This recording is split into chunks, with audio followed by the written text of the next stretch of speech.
Yesterday I did a little vlog about drum pedal setup, and I got a comment from a friend of mine, Daniel Tiger, and he's a drummer of Meadows End. He's a really great drummer, one of the best I know of.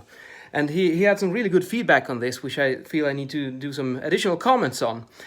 And a vlog is the best way to describe something. It goes much faster. So let's do it point by point. Daniel write that if you want to play faster, you need stiffer spring settings and stiffer settings on the pedal, which is absolutely correct, because this is the same thing if you're going to drive a car. Compare a Ferrari to a Rolls-Royce.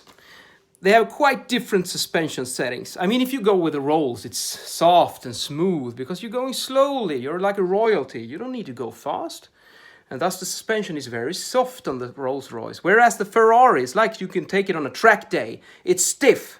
You can go really fast with that one. So this is just the same thing. You change the spring settings with this one. And if you put the stiffer, if you increase the tension in the spring, this one will have a higher eigenfrequency. And if you loosen the spring, it's going to go slower like this. So this is completely analogous to the racing car compared to the Rolls-Royce. The fast cars, they have stiffer suspension. Yeah.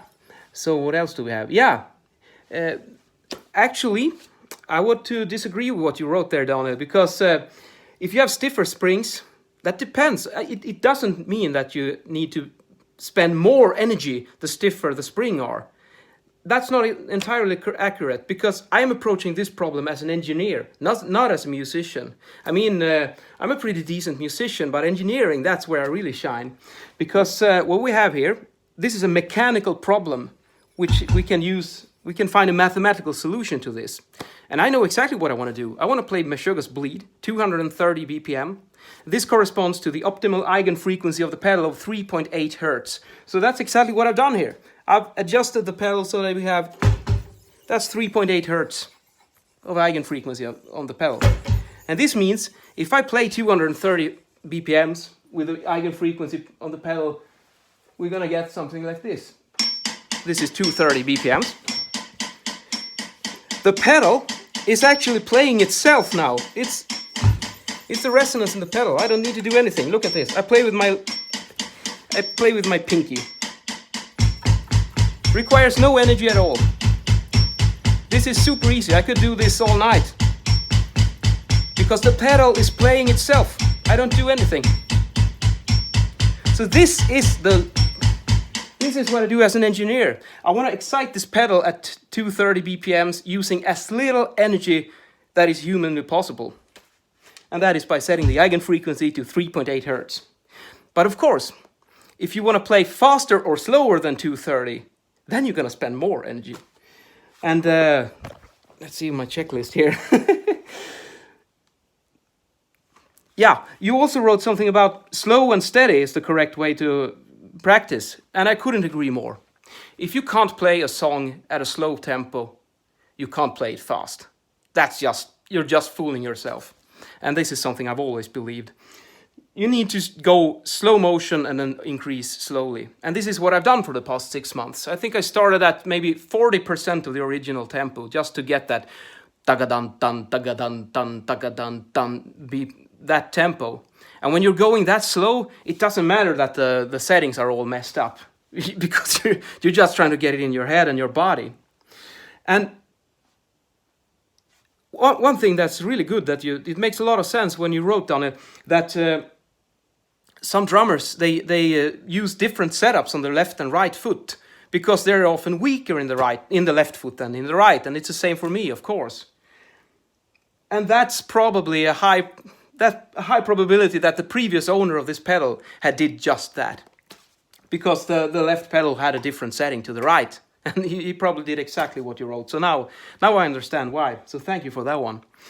But to me, it makes no sense whatsoever to put the pedals at different eigenfrequencies, because then you're gonna. It's the same thing that if you have a car and you set up the suspension on the left and the right side of the car differently. I mean, just imagine how horrible that car would handle on the track. It's a mess. So as an engineer, that makes no sense whatsoever to me. Of course, they should be the same. That's the engineer speaking. And also this is that you find a setting you like and you stick with it. That's true, but that's also, it all depends on what you're gonna play.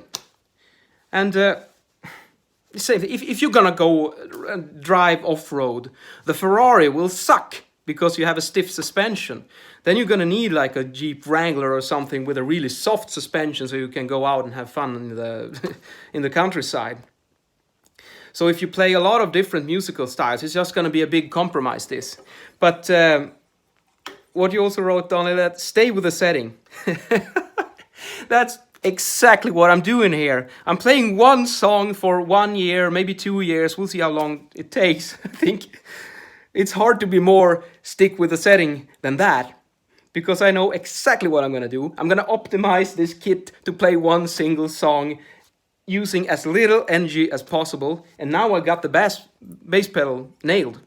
And yeah, it's like I said in the last video, it plays itself. It's like no energy at all. It's my pinky. But if I'm gonna play like this, now this requires a lot more energy. This is heavy, but this, nothing.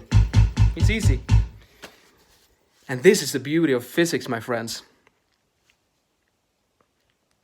Finally, I can put all my education to good use.